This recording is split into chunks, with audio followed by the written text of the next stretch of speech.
Sobrang garapalan na nga ang ginagawa ng trio, PBBM, Mrs. Marks at Tambaluslos sa pamahalaan nang literal na apektado na nga ang taong bayan sa sobrang kahirapan na naranasan ng masang Pilipino ngayon dahil na nga rin sa sobrang pag-aambisyon nila sa kani-kanilang personal na interes. Gustong gusto ng administrasyon ngayon nga raw na si Romualdez ang uupo pagkatapos ng termino ni PBBM. Ang alam lang naman ay magpaabot ng ayuda na galing rin naman mismo sa kaban ng bayan. Paano lang kung maubos na ang pera ng bayan sa kabibigay at pagnanakaw ng mga tambaluslos? Ano na lang ang mangyayari sa bayan natin? Bilang si Maharlika ang nabibigyan ng mga A1 information. So, kahit nyo nga mga palangga, ang ating mga eksena ditay ay kumakavog sa banga lahat. Kaya naman, si Lisa Smag, si Tambaluslos, ay buang na. Pati si Kuting at naghahanap sila ng pwedeng pangtapat sa ating alindog. But hindi sila makakahanap ng katapat ng isang Maharlika, ng isang, laban natin dito. You know what? Kasi mga kababayan, walang katapat na halagang galing sa nakaw ng bayan ang ipinaglalaban natin dito. Okay? So ngayon, umiikot ang tumbong ni Lisa, ni Tambaluslos, ni Kuting dahil napaka-effective ng ating mga expose dito, mga kababayan. Okay, pakisabi, paki-sound check, 1, 2, 3. Ayan, kasi baka kasing minsan may nagko-complain yung ating voice is not that, good. But my alindog is always good. Actually, inapoy-apoyan na ako kanina. Inapoy-apoyan naman ako kanina, di ba? So, okay. You like the pasabog, ha? By the way, lumabas na ba si Remulla? Huminga na ba? Magpapasko na. Kailangan niyang huminga. Kailangan siya magpakita sa kanyang pamilya na humihinga siya. Di ba? Kailangan mong okay, crystal clear, sabi ni King RM. Thank you, Palangga. So, kailangan ni Bonjing Remulla na magpakita ng proof of life. Kasi, nag-send siya ng message sa, hi Casey, thank you ulit.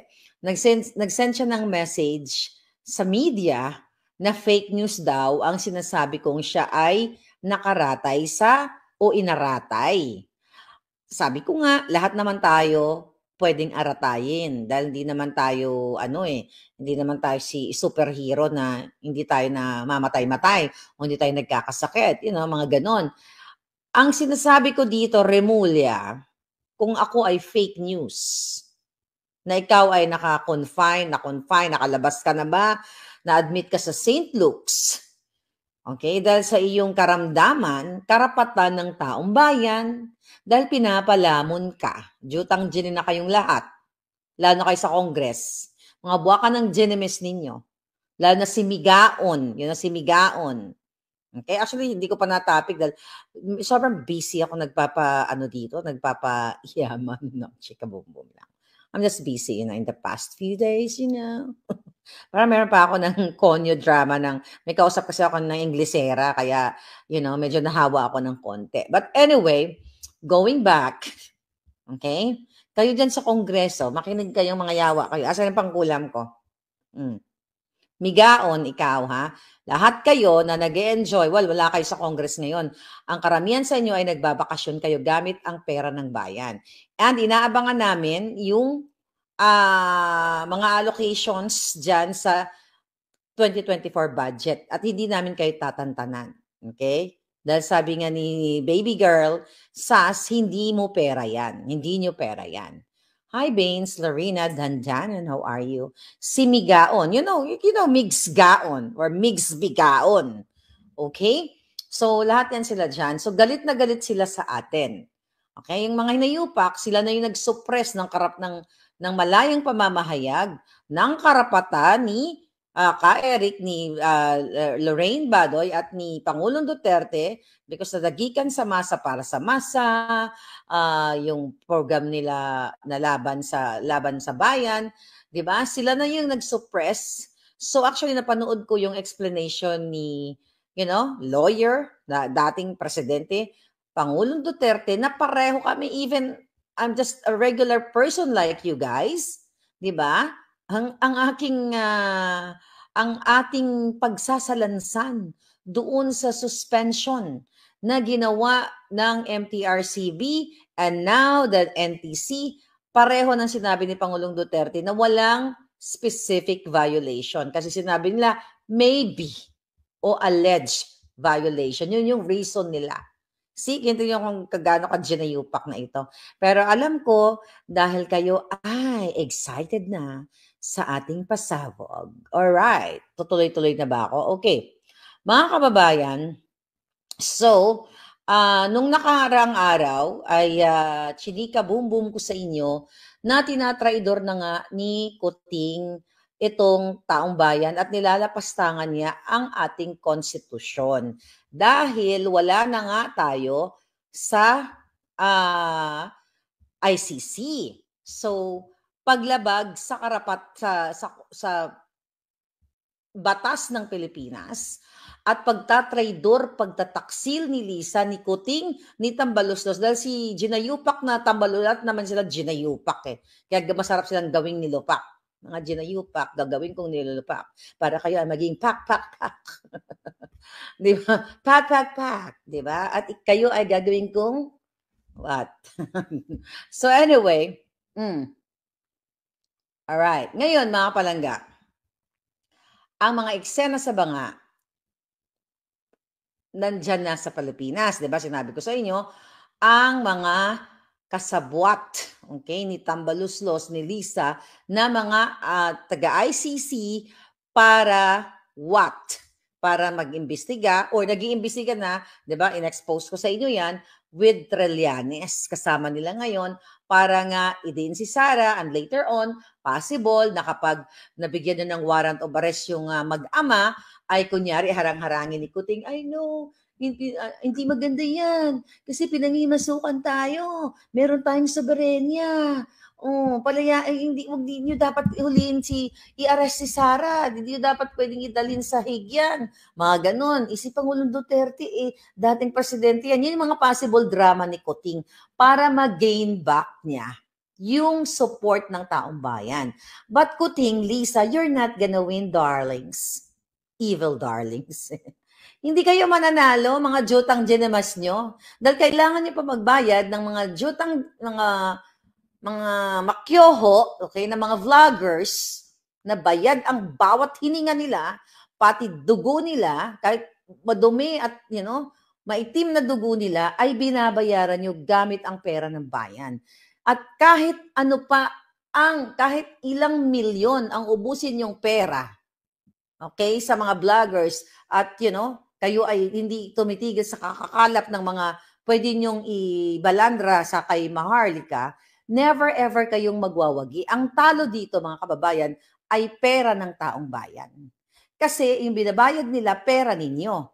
Yeah, Minda Diaz, yes, the 450 billion unprogrammed fund. Actually, hindi lang yan, may 700, almost 700 pa daw yan. But anyway, we were just waiting for that 2024 budget para ma-scrutinize natin yan. Okay? So ngayon, mga kababayan, ang eksena dito sa banga ay yung mga drama ni Kuting na kunyari later on, pag na-arresto gusto arrestuhan ng ICC in Inday, kunyari siya ang savior. Siya si Superman.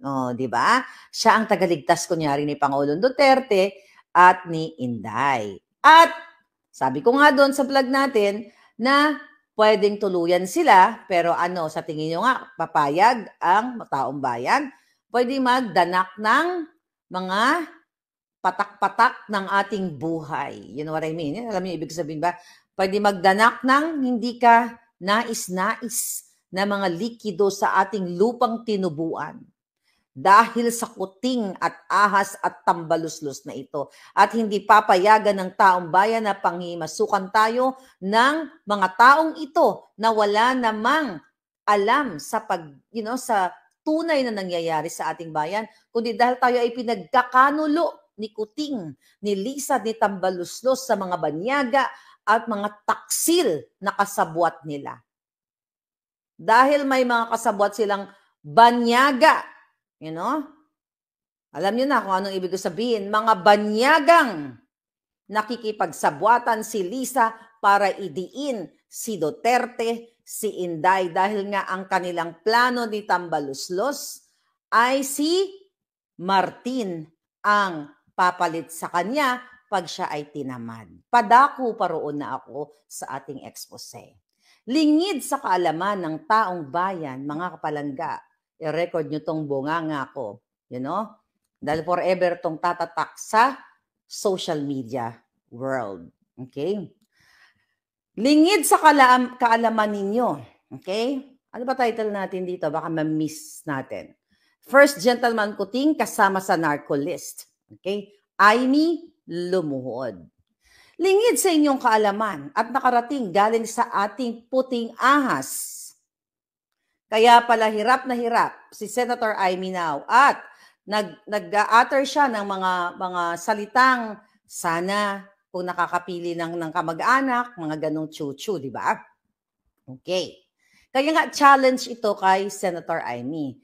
Noong 2017, hi Ramy, hi Susie, okay? Noong 2017, mga kababayan, are you ready?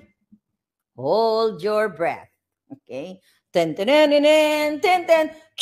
Lisa, tagos yan sa kipay mo. Alright. 2017, ayon sa puting ahas, ay kasama pala ang walang iba kundi si Kuting ng Norte sa narco list. So, hindi lang siya typical na pulboronic, kundi kasama siya sa narco list ayon sa ating puting ahas. So, I challenge you, Kuting, buwa ka nang inan yung lahat, sumagot kayo sa aking expose na ito ngayon. At anong nangyari, mga kababayan? Nakiusap pala, lumuhod, nagmanikluhod si Senator Aimee, okay, sa Duterte administration na wag isama yung kapatid niya. At ito ay, kakausapin niya, ayusin niya na umalis sa ganong bisyo, sa ganong klaseng kamunduhan, yung may kasabwat siya, may protector, you know what I mean? So yun pala ang chika boom boom dyan, mga kababayan. Kaya naman pala, for the first, second, inaugural, what do you call it? State of the Nation address niya, wala siyang binabanggit tungkol sa droga. Bakit mo nga naman kakalabanin ang sarili mo? Kung maliban sa user, ikaw ay protector pa. And I hope Pangulong Duterte, lumabas mismo sa bibig ni Pangulong Duterte. So ako po wala akong kinalaman dito. Inosente ako. Okay? Wala akong kasalanan. Ako ay walang kamuwang-muwang. Okay? Kunyari, kapapanganak ko pa lang. So, nagsisimula pa lang ako magsalita. It just so happen, yung salitang yun, nanggaling yun sa mga tao mismo na naka-witness ng pangyayari. Okay? So, ngayon, mga kababayan, ang nangyayari ngayon, di ba, nakiusap, naaayusin nila itong pagiging involved ni Kuting sa polboron. Pero tuloy-tuloy dahil, mga kababayan, nung time di ba, na 2016 election, okay? Natalo si Kuting. Maliban doon sa manikluhod si Aimee, si Kuting ay talagang down na down, kaya nagpulboronic ever. Nagpulboronic talaga siya ng bonggang-bongga. At ang sabi ni Pangulong Duterte, okay, Pangulong Duterte ha, itama mo ako kung mali ako dito, okay? Ayon sa aking puting ahas, sabi ni Pangulong Duterte kay Senator Aimee, parang hindi eksakto ganito yung pagkasabi, pero ito yung konteksto ng kanang mensahe.